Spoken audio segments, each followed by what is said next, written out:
firsthand some of those structural changes that we need and really seeing how policing affects what happens in the court.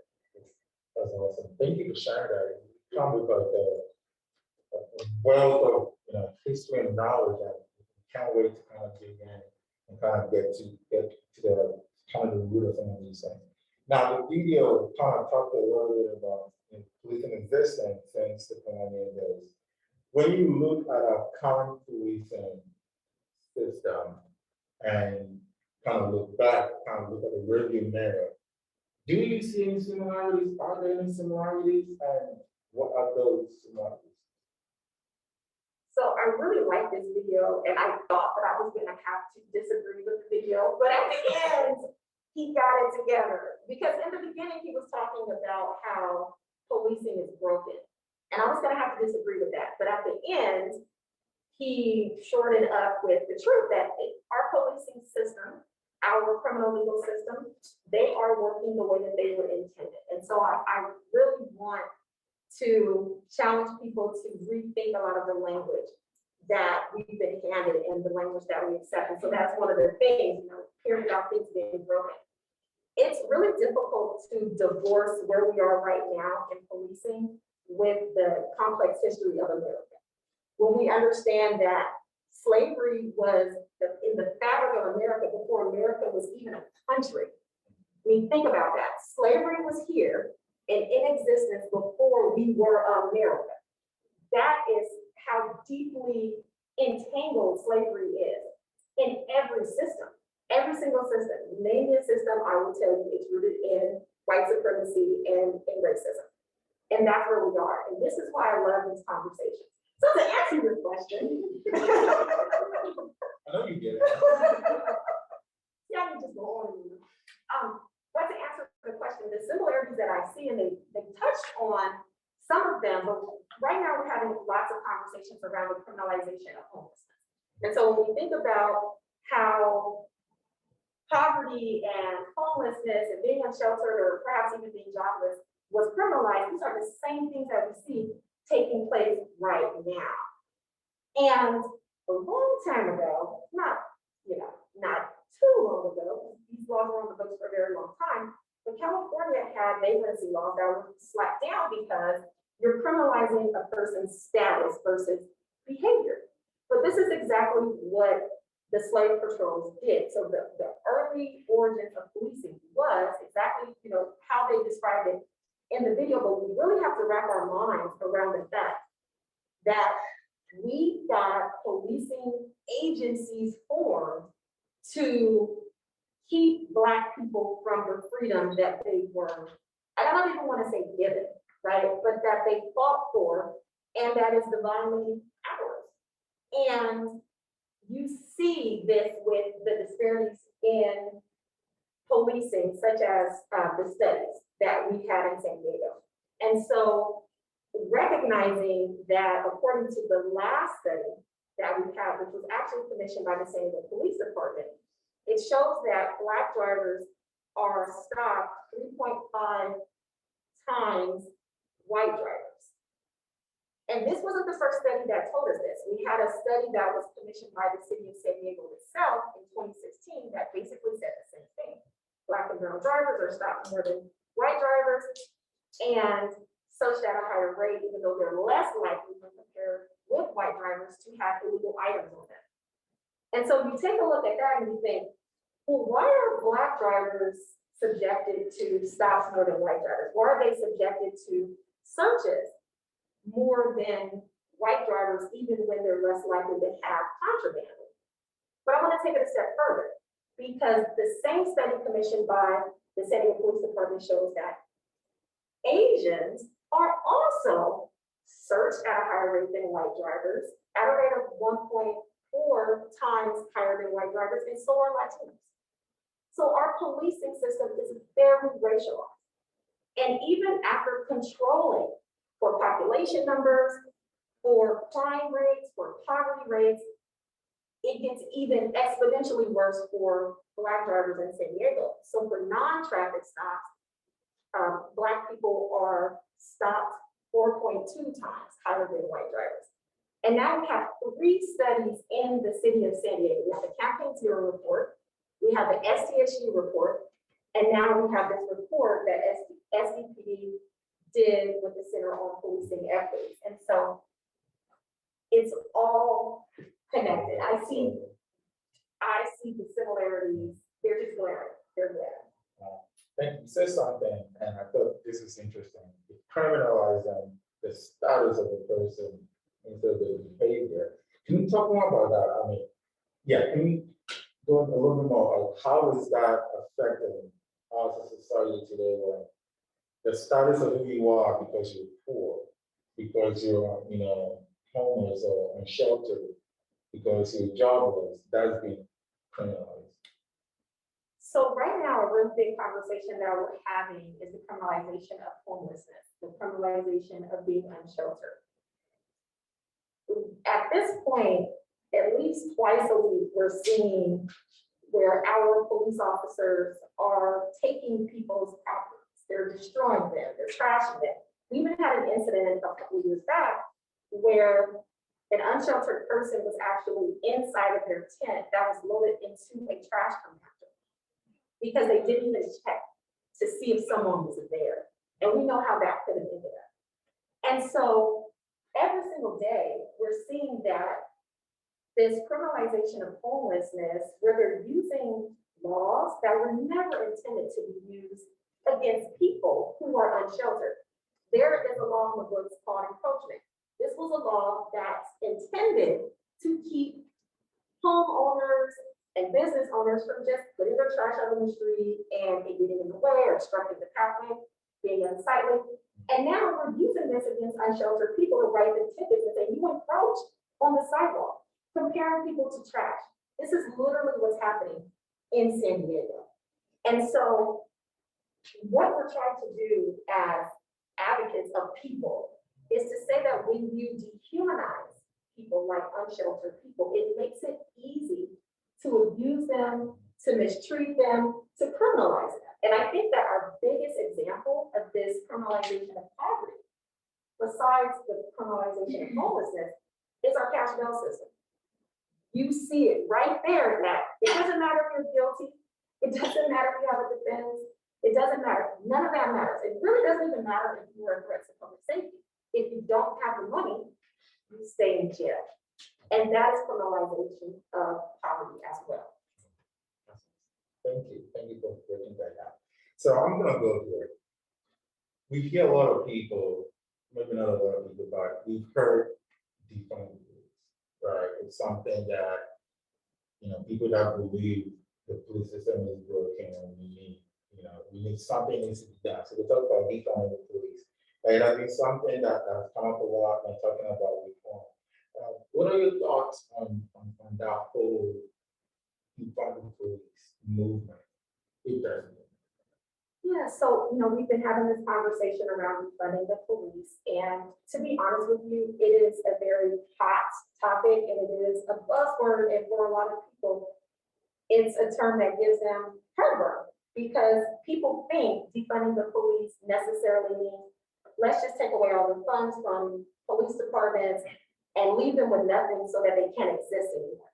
But this is the way that I like to describe it. We have two extremes. We have the people who actually want to abolish the police, right? That would be taking away all the funds and saying you no longer exist. That's on one extreme. That's not defunding the police.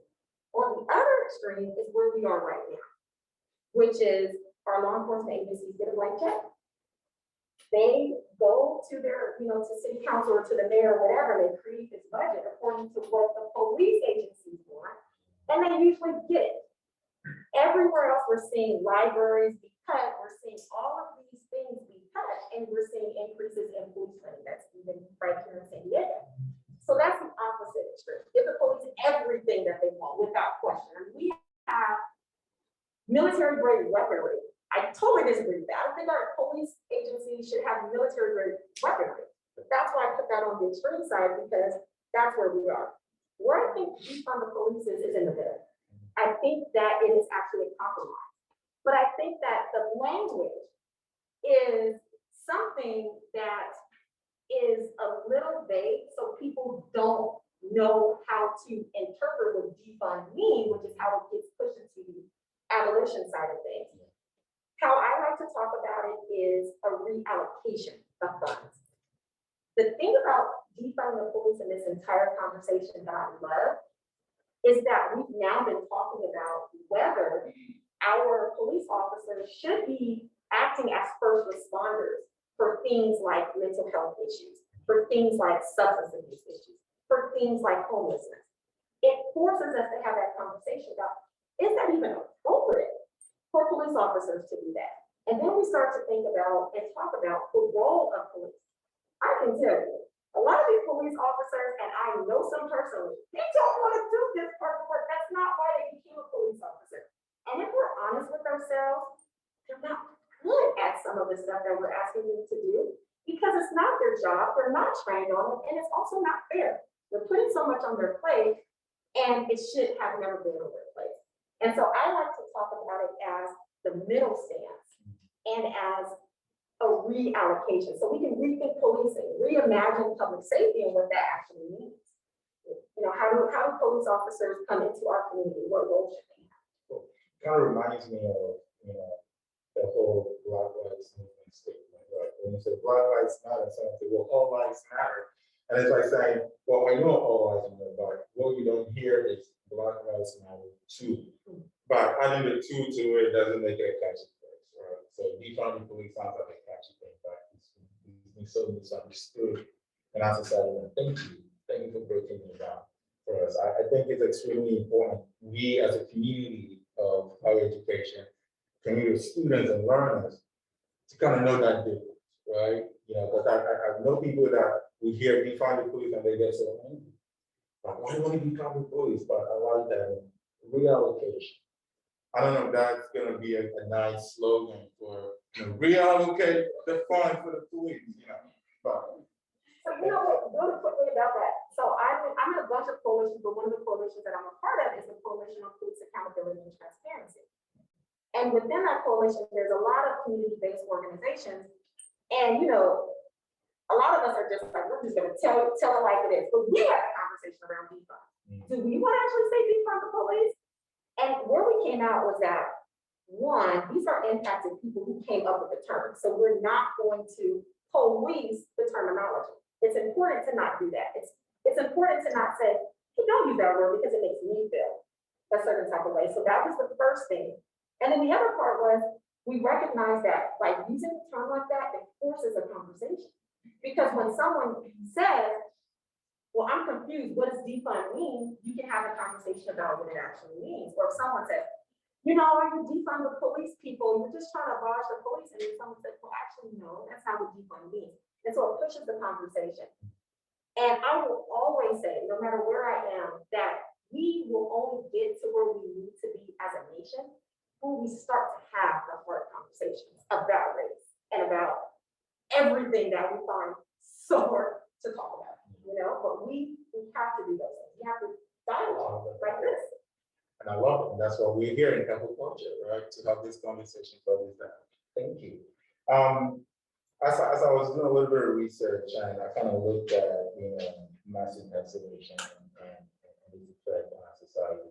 Do you see any connection between our current police system and our justice system and mass incarceration?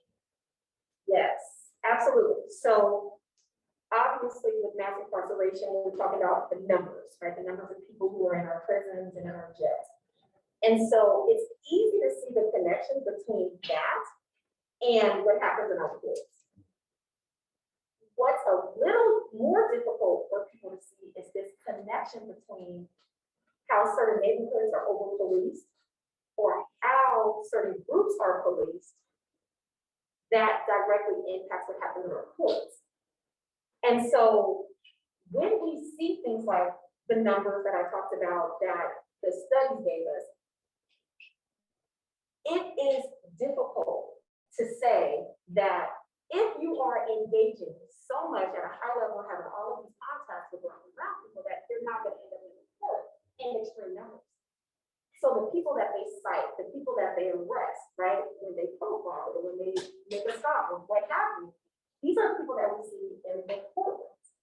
And then obviously there's a lot of decision-making power within the district attorney's office about how certain sentences are argued for and who they're argued for. And that's where we can see the disparities in sentencing. So then that lends itself to who goes to prison and jail. So it's this circle. And we also know that when you have more contact with the police, you're more likely to be involved in the court or the legal system. And that's just a fact.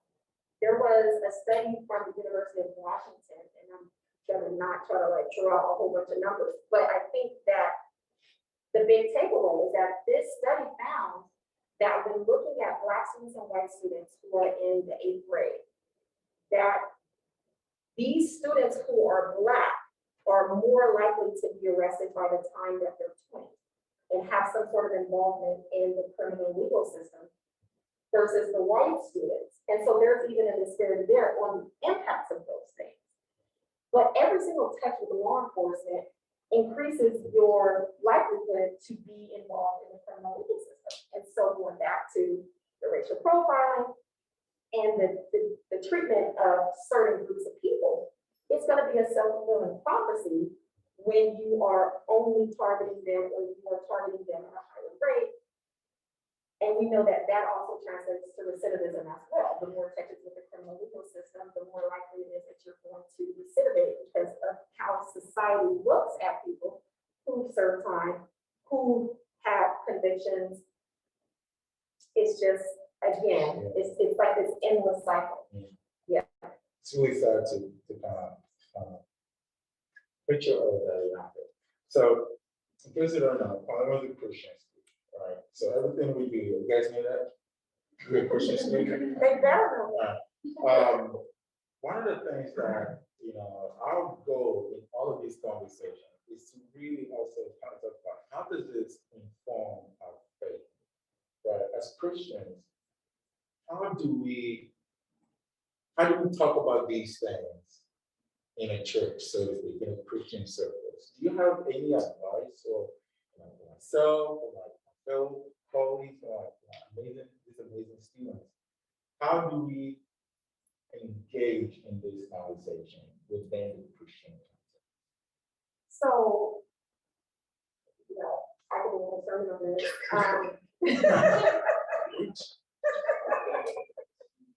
People forget that when Jesus was here on this earth in physical form, who he hung out with and who he came for, right? And so we know that he didn't shun the sinner, right?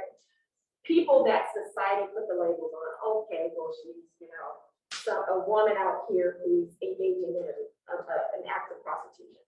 Or this is a person here who is just so hated because he's a tax collector. Jesus said, I have a use for all of you. And one thing that we have to stop doing as a society is throwing people away. That's the first thing. And when you come to a conversation understanding that all of us have value, right? Take it all the way back to Genesis. We're all God's creations, right? And so starting the conversation there about why we should care, even if it's not your group per se, because we're all, don't even get me started in the racial construct and why we saying I'm Black is not even a real thing. But anyway, that's a whole nother thing. We're all humans, right? And we're all God's creations. And we know that he doesn't make mess. And we're supposed to care about each other. And when I look at the scriptures, and I understand that God is a just God, and when I read all those scriptures that talk about caring for poor people, taking care of the widows, all of the scriptures about people who are oppressed and fighting for freedom, that's what motivates me. It's not anything else. I don't need anything that's time. It is literally God's word that tells me that I'm doing the right thing, and everybody has to do it. It's all of our jobs, period. And so, I would say if you're talking with another Christian, it should be easy for them. Hey, go to Isaiah. You don't believe me? Go here. And that's what's commanded of us. It really is. Being on the side of the people who are oppressed, the people who are marginalized. We like to say people who don't have voices. I say we give them back their voice. Let them be at the table. They have to be put in the forefront, right? Because or else we're marginalizing them as well. But understanding we stand with them, and it's not about that's them over there. No, when I see an unsheltered person who's being mistreated, my heart aches for that because I understand that that person is me and very well could be me. And so just to see the human connectedness. And so I would just start there. Just everything has to be at a very human level. I think that when we start to see that and talk that way, it's easier for people to digest it. You just start at the fundamentals. I like that, those with the voiceless, give them the voice. Because I think it's easier to say, I would be the voice for the voiceless, right? And you're like, how about I just speak to myself? I like that. Yeah, I mean, I'm an attorney. We like to talk. And, a criminal defense attorney, that's what I do. I'm like, I'm advocating for you. I'm your voice in the court. And yeah, fine, we got rules. You can't just talk out in the court. But allowing for my clients to be able to tell their story, allowing for my client to have a voice, allowing for impacted community members to talk about why they're impacted. And it's also more impactful to hear from them than it would be for me or somebody at the dais. Let them tell their story. Because when people see the human side of things, they are more likely to care. But if we're talking just stats and numbers, and this is when we get away from the humanity part of it, right? When we start to talk about, well, this number of children are, people's eyes will gloss over. But if you tell the stories behind the numbers, then people will more readily receive it because there is some sort of connectedness. Thank you. Thank you. We've been talking for like a good 30 minutes now. So I kind of want to turn to the audience. Any questions, any thoughts, anything that comes to mind that you want to share with us, you want to ask Ms. Genevieve? Now is the time. Yes. I wanted to ask more about your experience with encroachment laws in San Diego. Can you, I'm so sorry. Okay, I can see the face now. You talked a little bit about encroachment laws and how that's affecting the unsheltered community. Can you talk a little bit more about what your experience has been with people using the encroachment laws in ways that they will be created to use, or how that's happening? Yes, so I'll talk about that, and I will also talk about the other ways that they criminalize homelessness because it really is interrelated. Okay, so when I first came to the public defender's office, it was 2006, and I consider myself a baby PD. And so I was doing a lot of misdemeanors. You start at a misdemeanor unit and you work yourself up to the more serious crimes and felonies. And a lot of the cases that I was defending were these encroachment cases. But in addition to encroachment, they were citing people for vehicle habitation, so living in their car, which is what some unhoused people do because they have a car and it's actually shelter from the rain, and they're being ticketed for that. They were also being ticketed for illegal lodging, is what they call it. And so we were seeing these laws be used in tandem with each other to really dehumanize the people they were giving these tickets to. And the reason why I say that is because they were citing people for sleeping on the sidewalk where they don't have anywhere to go. And so we would take these cases and I would beg my clients to go to trial. A lot of people don't want to go to trial because it's a very prolonged type of timeline. When you're unsheltered, things are obviously topsy-turvy. They're moving you everywhere. They're throwing away your things. It's easier for you to just say, I'll just take my sentence. But we managed to fight a lot of these cases. Sometimes I can, influence people. So I took a lot of these cases to trial. And the thing that I remember about these cases was that we would use tax money and I have to say this, we would use taxpayer money to retain experts. And these are experts who didn't do anything but come to court and say, people need to sleep. If you don't sleep, then your mental is affected. Then your physical condition is affected. You know, they're coming in, they're, you know, telling the folks, you know, physiology and all these things. And it's like, why do we need to pay someone to tell you that humans need to sleep? And that also there's no shelters for them right now. So that this is also reprehensible that you're giving them a ticket when that's their only alternative, is to sleep in their car or sleep on the streets. And so it's been a very long time. The reason why I give you that history is because it has been that long that we've been fighting to change things in San Diego around the criminalization of homelessness. So after we were like winning all of these lawsuits, the city struck a deal and said, okay, fine, we'll allow for people to sleep on the sidewalks between this hour and this hour. And then after that, you're gonna get ticketed.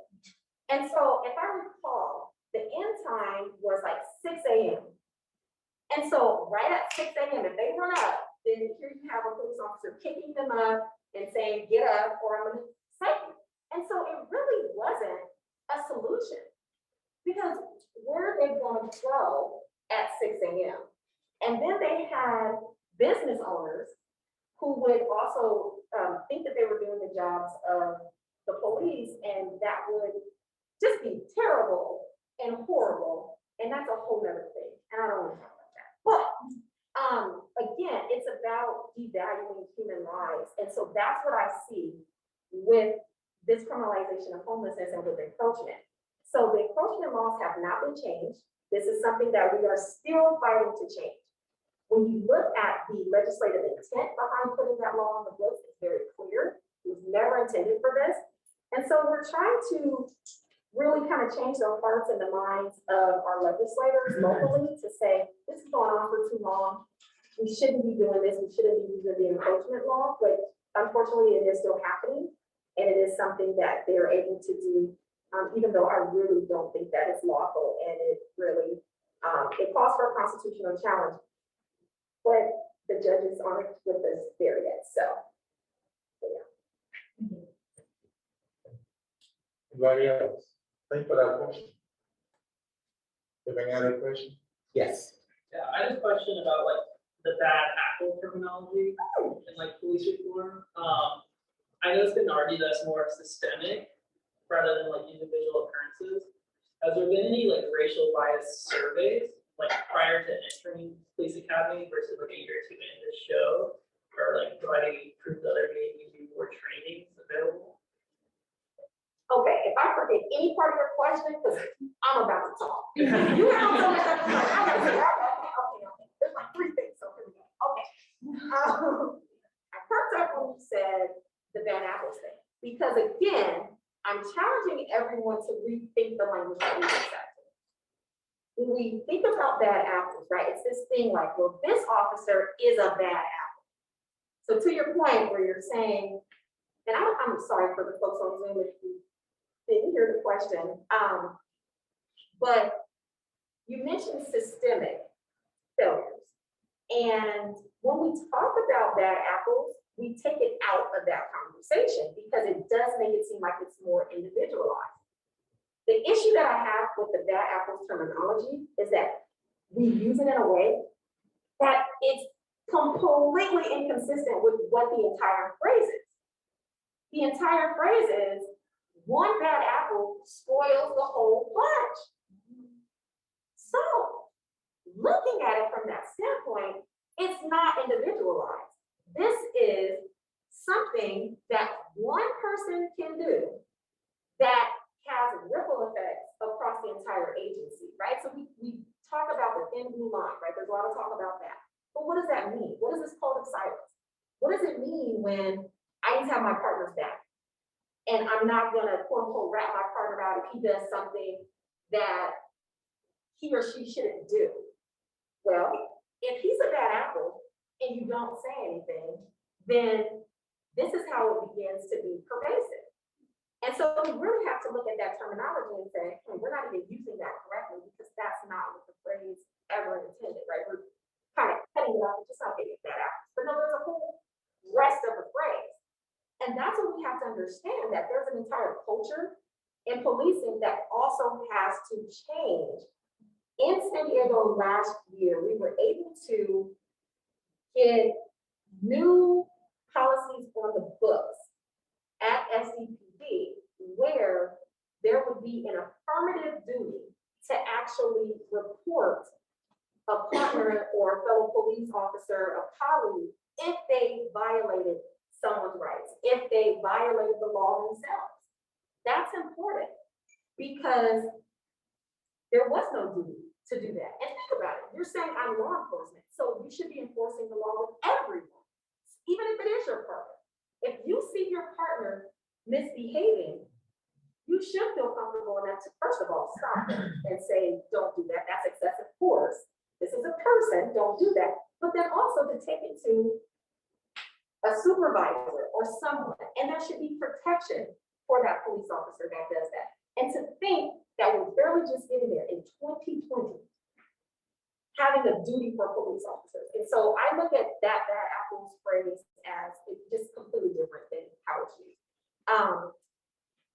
Okay, I told you I was gonna do this. There's two other parts of this question, but I just went on and on about the bad apple, so. Keep going. I was just asking more about, with that, in like, is there any, like, surveys done, like, entering into police academies, so knowing your baseline, and then if there is something systemic happening once you enter into that capacity to where you're becoming more biased just by doing the duty? So there's definitely a psychological test that they are given. I'm not entirely sure that it assesses racial bias. I don't know, and I don't want to take a guess.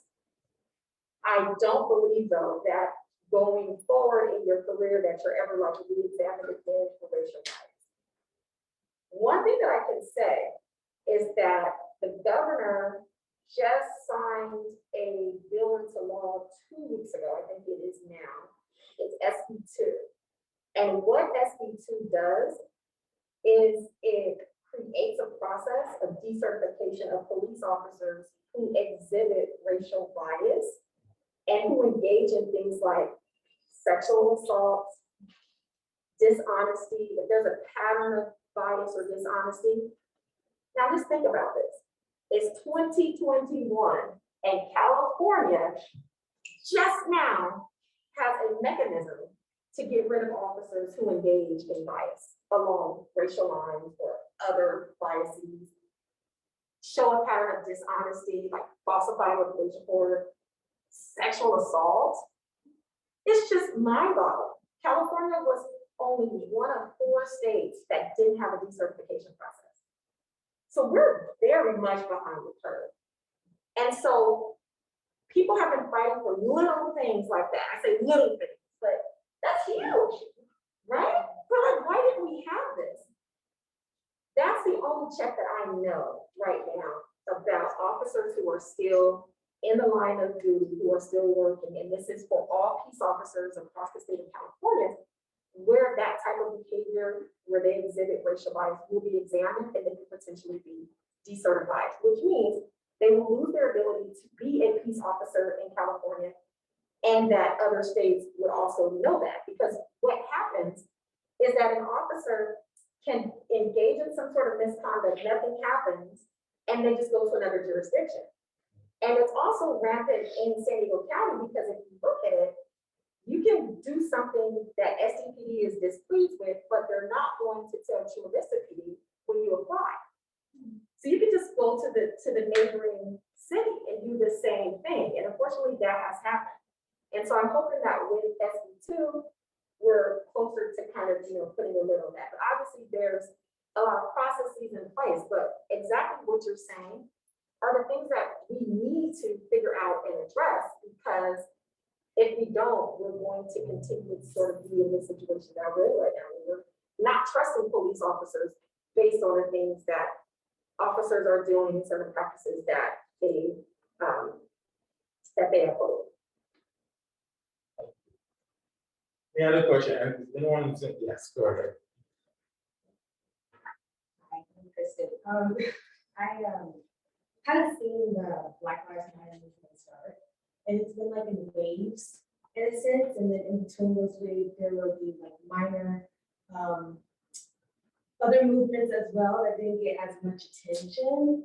And then another event that happened, so for instance, Trayvon Martin happened when I was in middle school, and then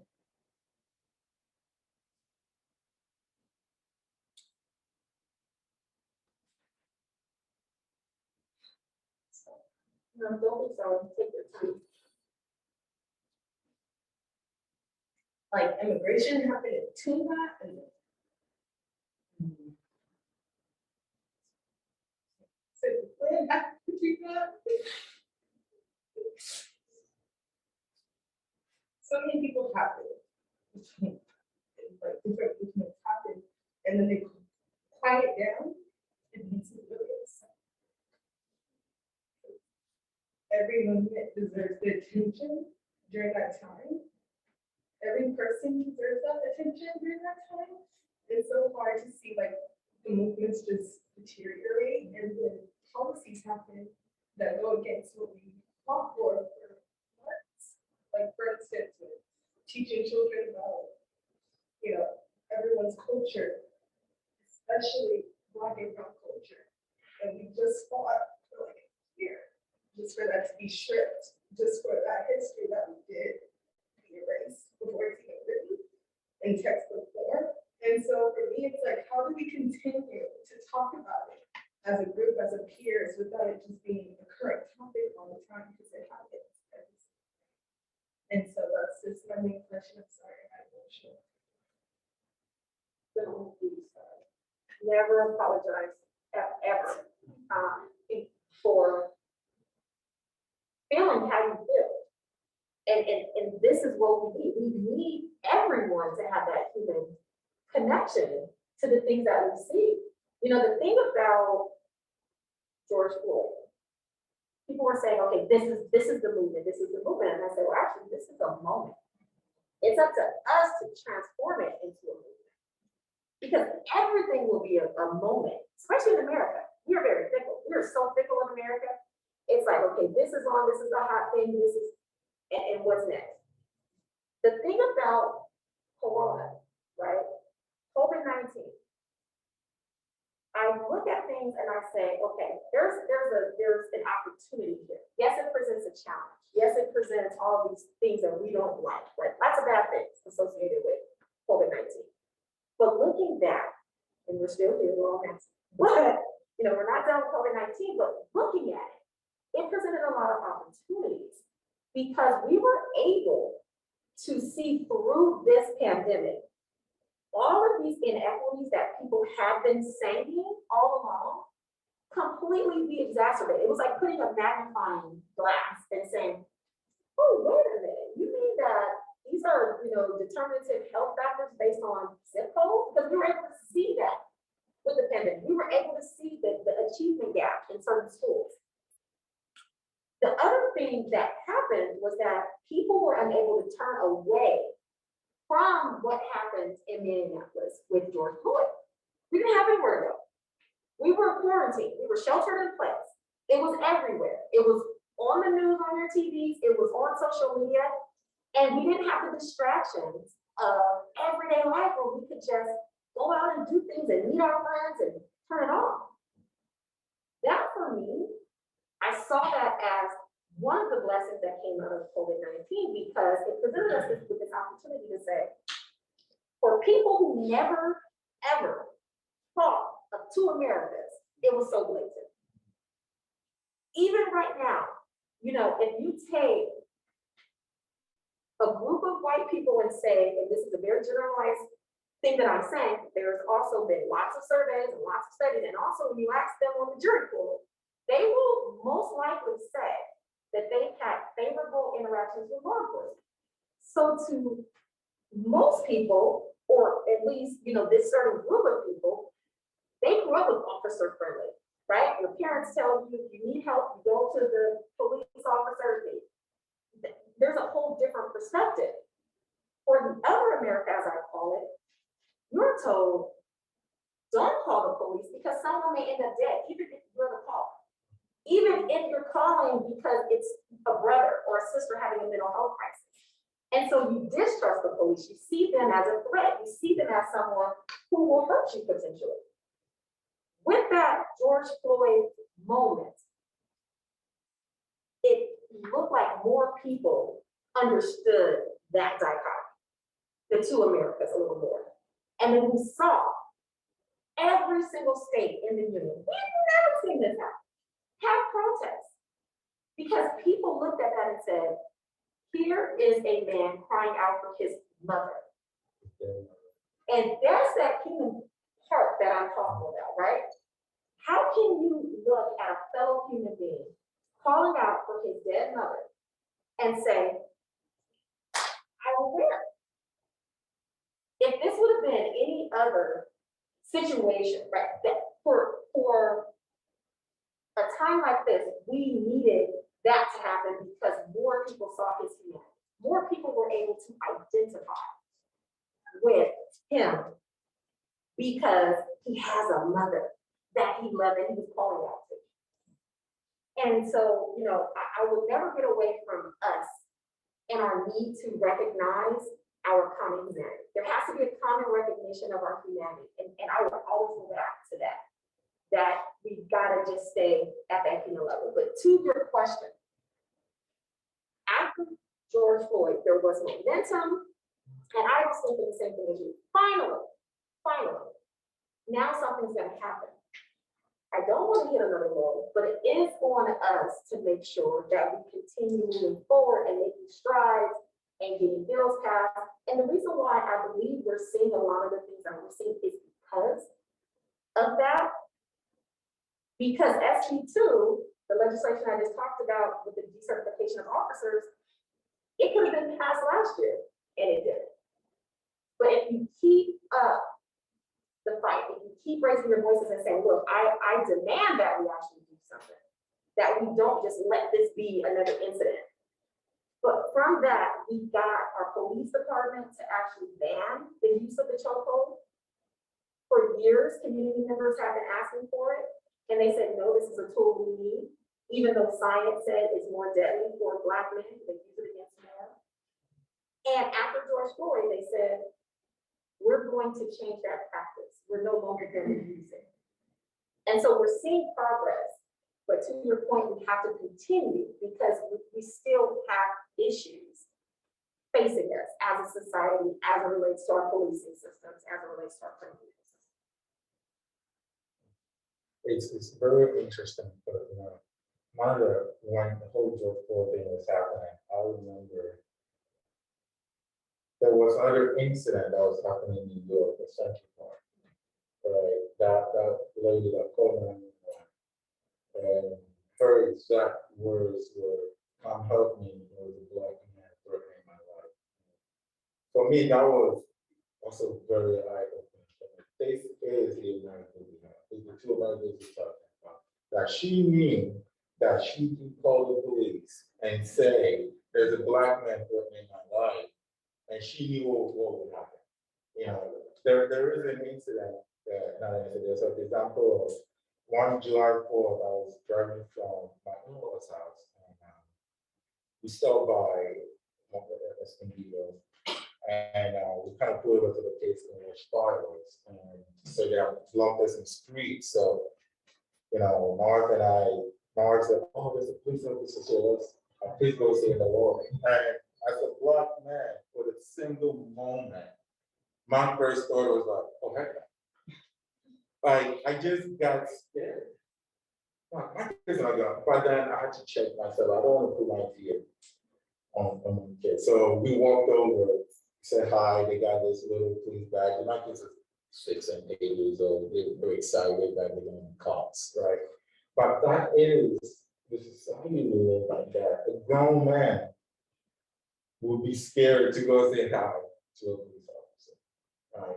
And I think that's why we have this conversation. That's why we start this conversation and continue to have this conversation. So thank you so much. I know Well, we have a little bit of time. Any more questions? I have one online. And the question is, how do we change the expectation so that all of us, not just communities of color, can participate, be advocates, and share in the resistance to throwing people away? I think that we all need to be sensitized and see each human life and recognize the reality of systemic racism. So how do we change the expectations around that? I think we change the expectations by changing our language and how we interact with people. I'm really big on that, right? And so right now we're hearing a lot of talk about allies, right? And what an ally should do. And, you know, I also use the terminology and often speak to allyship.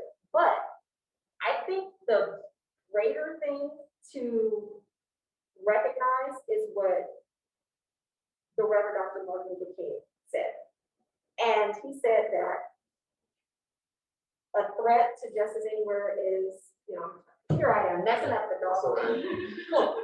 But an injustice anywhere is a threat to justice everywhere. It's not about allyship because we're one and the same. And that's where we have to get, because when we say be an ally, it means you are part of another group and you're recognizing the hurt of another group, but you're gonna stand up for them. We're all in the same group. And until we look at it that way, that, you know, I cannot sit back and look at how Native Americans are being treated and say, well, that doesn't affect me. Or the way that, you know, a Chinese American, I can't do that. That's the expectation that we have to change. And so we have to change how we view the rest of the citizens of the world. Because it's also not this American thing. We're citizens of this entire world. We're citizens of a global community. And until we can start to look at it that way, then we're never going to change hearts and minds to do the work to step up and advocate or to correct an uncle at the dinner table when he's saying, you know, some inappropriate joke or whatever. And it's those small things. It's about being willing to be uncomfortable and coming out of even your comfort zone to say, I have to say something because that's not right or it's not appropriate. And us really capitalizing on those opportunities to make other people uncomfortable.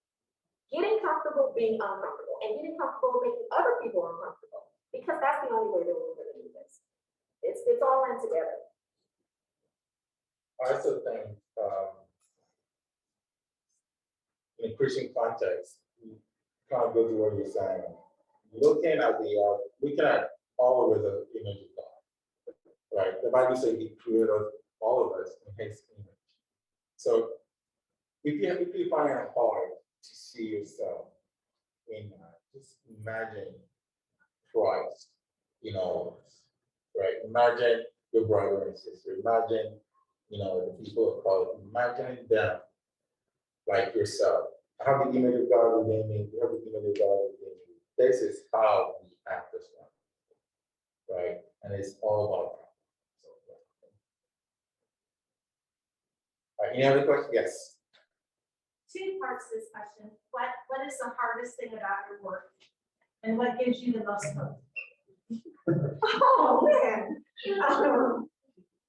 Dealing with people that I love. You know, honestly, sometimes I feel like we're at war with each other. And I don't like that feeling. I feel like the work that we're doing, it has just been so divided. Like the language and everything, like the way that we have conversations around certain things, like, okay, well, you're a lefty, or here comes those, Trumpers, it's just, gosh, I just feel like here I am doing God's work. Why are we sitting here pitted against each other? And that's the hardest part of my job, I would say, because it's not that I want to sue the police department. I can call the chief, I can text him and say, hey, this is a problem, and I've done that. So it's not that I hate police or anything like that, But when people look at the work that I do and they disagree with it, that's the first thing they say. Oh, she hates the police. She doesn't believe in public safety. And I'm like, that's not it at all. What do you mean? And so I would say that's the hardest part, is that we're so divided that even in disagreeing, we don't have to put labels on people that would strike vitriol or, so yes, that's what I would say. I would say that's the hardest part. Being misunderstood is the hardest part. Very transparent. Okay, so just said that. And then your second question was, what gives me hope? What gives me hope is that the moment where we saw everyone come out, I say it like this, whenever I look back at the George Floyd protest, you had every color, every race, every religion, you had different creeds, you have all of these different backgrounds of people who came together to say something must be done.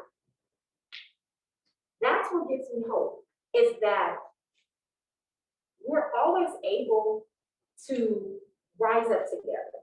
Sometimes the groups are a little smaller than others, but no change has ever come without us coming together. And so every time I see that, even in settings like this, just making ourselves available to have this conversation gives me hope.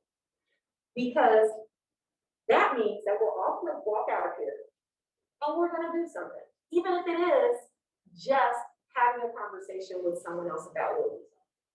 And I do the just because honestly, that's huge. It's big.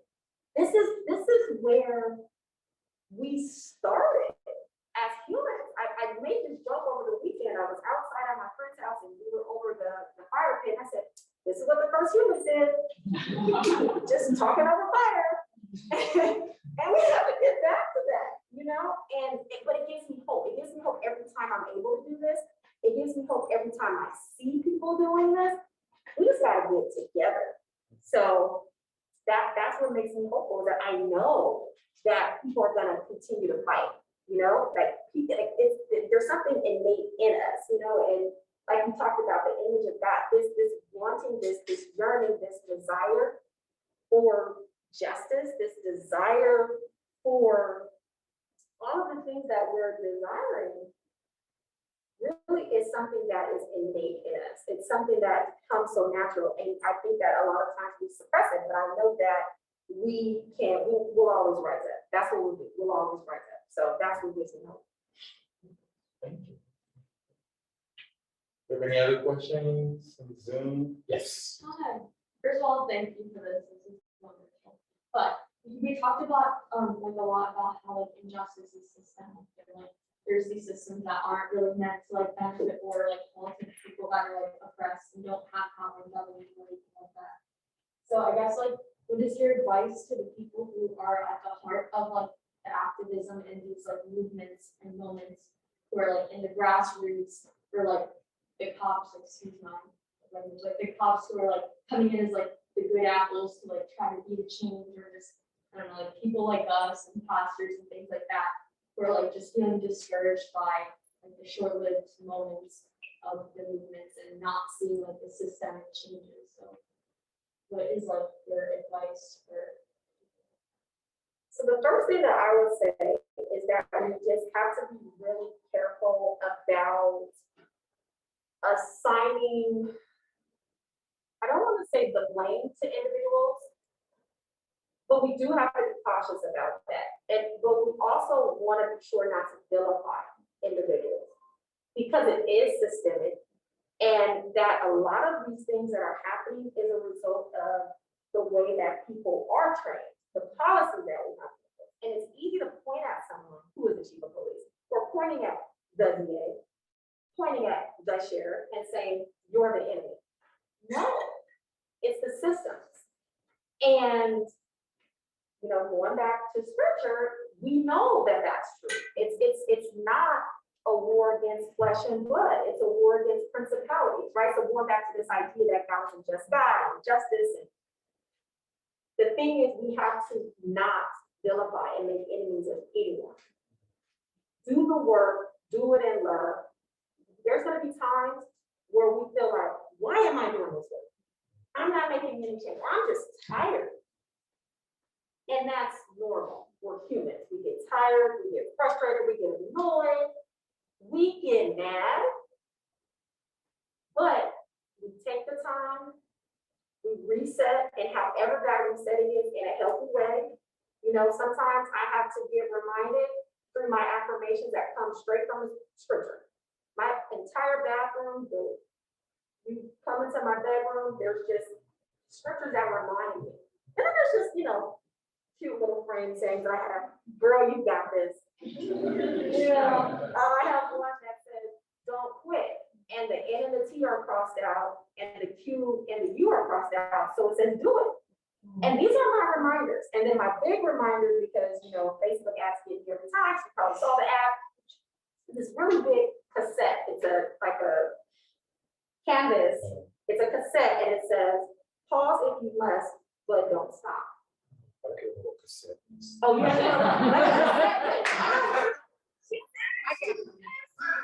I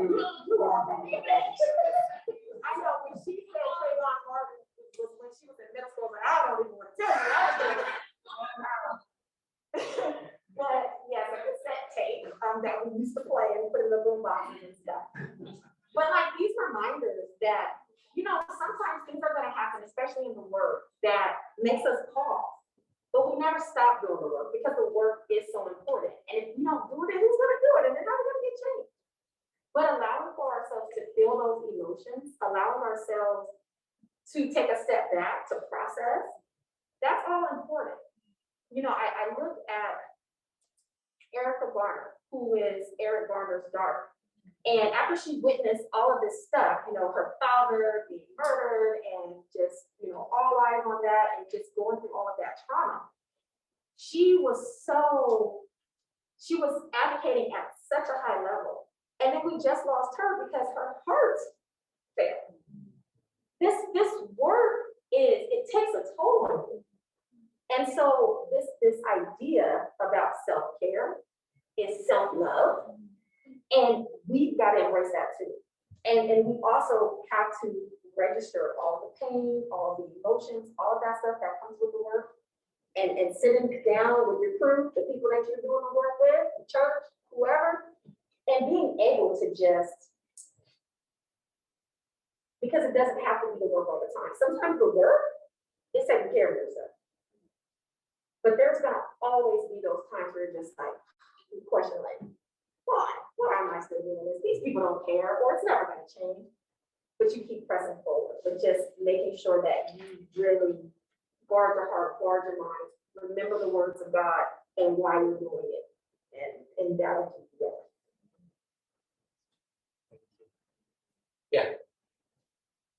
So I have a friend that I know and love, and he's going into the police force. And when he told me that, I just didn't know exactly how to react because I don't want to vilify him.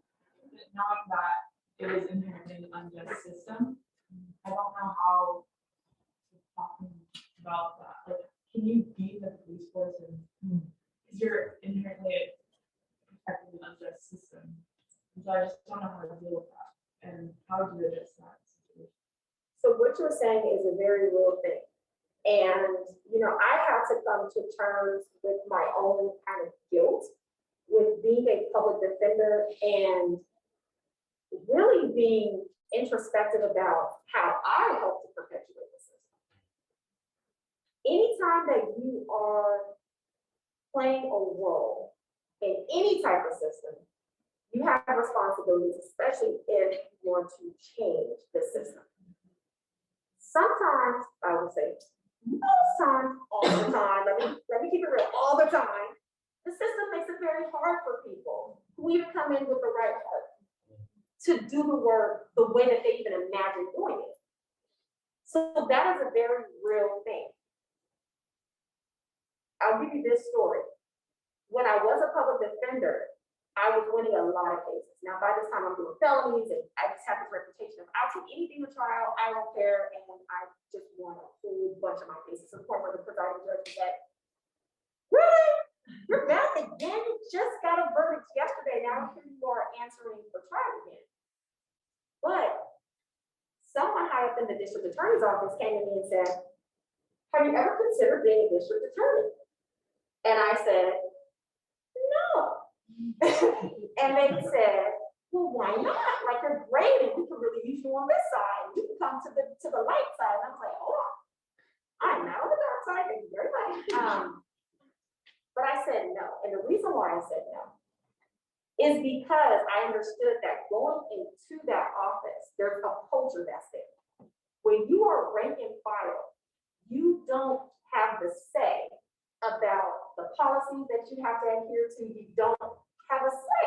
That's just what it is. And so I knew that going over to that particular office wouldn't allow for me to exercise any sort of autonomy if I thought that this is the way that justice should be done in this case, i.e. dismissing it or whatever. I have to run it up the totem pole. I have to get permission. Like, I can't do that. And there was a time in my life where I thought about being a prosecutor because I was like, oh, I can just do all this justice. And then, you learn how the world works and you're like, no.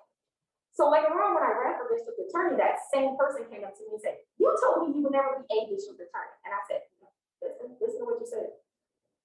I told you, yes, I would never be a district attorney, but I would be the district attorney. Because I can make those choices and allow for, justice actually happening. So what you're saying is a very real thing. But the reason why I love being a professor here is because we have a lot of students, especially on the adult degree completion side, that want to be in law enforcement. They aspire to be in law enforcement. I even taught some students who are in law enforcement.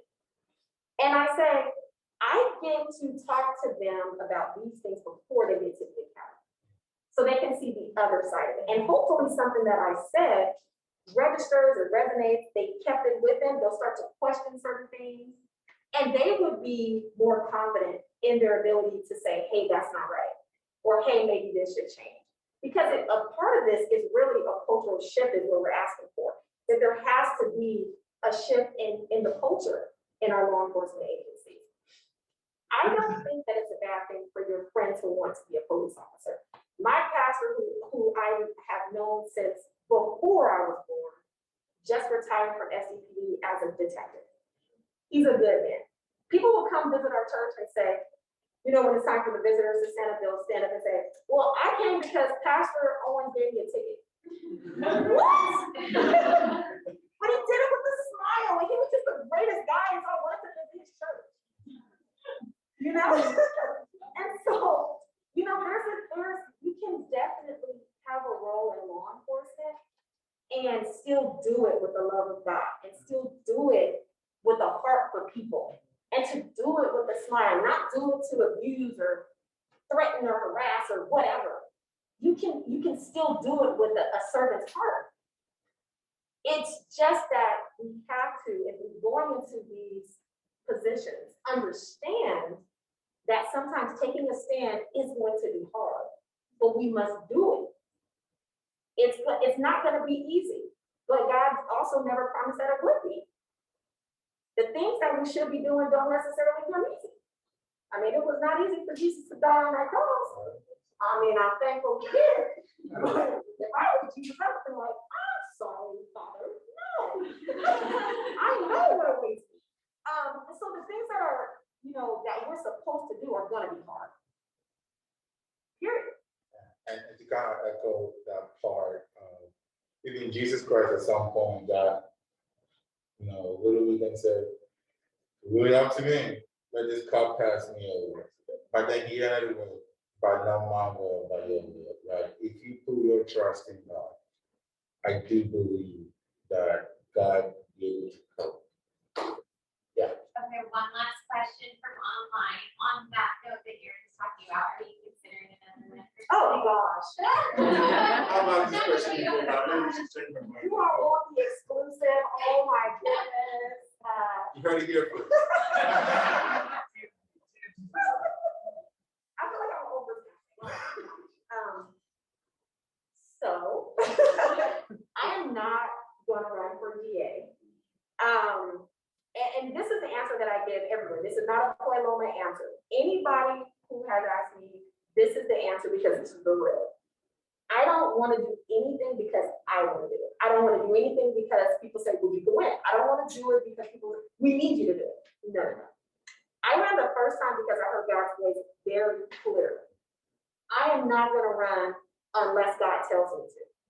Because the entire experience, our total experience, if I didn't have the hand of God with me, I probably would not have made it out as strong as I did because it is very grueling. Politics is just disgusting at times, and the things that were being said about me, and if I didn't have my reliance on God and understanding that, well, you told me that I was, I needed to do this, so you're here protecting me, then I would not have been able to probably continue in the work, because I know that some people get so broken by some of the things that are said or done to them. And so just understanding that I knew that I had that protection because he got a plan for me. So I haven't heard from God. I'm not gonna do it unless I hear from God. And I'm praying that God does not want me to run because I like my little life right now.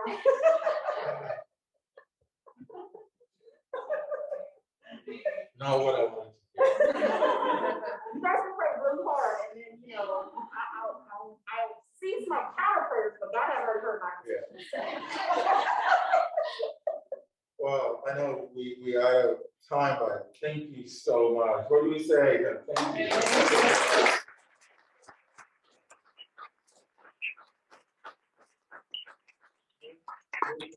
Such an amazing evening as time with you. She actually teaches here at Point Loma, and she's supposed to be teaching 6 p.m. today. And she came here, so we're very thankful. Her students are in here, are there on Zoom, so we're so appreciative of who you are, what you bring to our campus, what you bring to San Diego. San Diego is lovely to have you. What's your website if any student wants to learn more about what you do, your business, anything? Yeah, so our website is moralgovernance.org. So moralgovernance.org. And then I'm just everywhere, just talking lots of crap. So you can catch me on Twitter, Facebook, Instagram. There was an article today about like some of the marriage reforms, and I'm just, maybe go and read that article. But yeah, so I'm everywhere, kind of just telling you like it is. So. Thank you so much. And there you go. Join us next month. We have immigration reform, November 17th. It's going to be awesome. It's going to be here again, right? Or yeah. You will get more information about it. We're so thankful. Ms. Rihanna might be sending us some resources if you want to learn more about this topic. This video was recorded and will be live on the website, so you can tell your friends to listen in.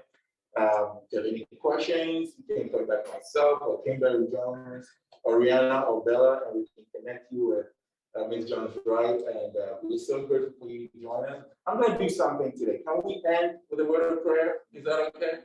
All right, let's pray real quick. Father God, we're so grateful for who you are, Lord. Thank you for giving us a place like Point Loma where we get to have this conversation, this hard conversation, and in your presence, Lord. Lord, first I thank you for Ms. Jones-Wright and her passion and her talent and her experience, Lord. We ask that you continue to bless her and give her favor so she can fight a good fight for this city and for this world, Lord. Lord, I thank you for these amazing students for taking the time out of their day to come here and be part of this evening. Lord, as we leave this place, we now leave in your presence. I ask that the Holy Spirit be with us, guide our footsteps for the rest of the week, and we firmly thank you in Jesus' name. Amen.